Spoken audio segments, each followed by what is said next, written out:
آج کی اہم خبر، حج آپریشن کا باقاعدہ آغاز ہو گیا ہے اور ملک بھر کے مسلمان اپنے مقدس فریضے کی ادائیگی کے لیے بیت اللہ شریف کی جانب رخت سفر باندھ رہے ہیں۔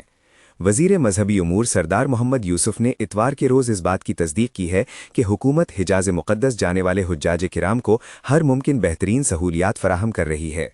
ان خیالات کا اظہار انہوں نے اسلام آباد انٹرنیشنل ایئرپورٹ پر Pakistan international airlines PIA کے پہلے حج آپریشن کے آغاز کے موقع پر کیا۔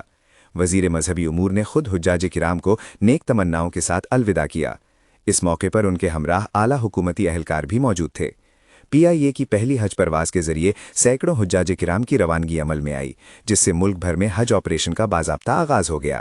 حج اسلام کا ایک اہم رکن ہے اور دنیا بھر کے مسلمان اسے اپنی زندگی کا سب سے بڑا اعزاز سمجھتے ہیں۔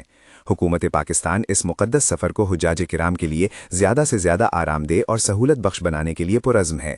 یہ نہ صرف ایک انتظامی فریضہ ہے بلکہ یہ قومی اور مذہبی ذمہ داری بھی ہے تاکہ ہمارے شہری احسن طریقے سے فریضہ حج ادا کر سکیں۔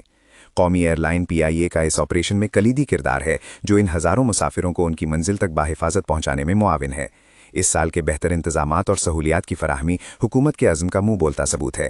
ہم دعا گو ہیں کہ تمام حجاج کرام کا سفر بخیر و عافیت ہو اور اللہ تعالیٰ ان کے حج کو قبول فرمائے۔ حکومت کا یہ عزم ہے کہ حج کے پورے عمل کو شفاف اور بہترین انداز میں مکمل کیا جائے۔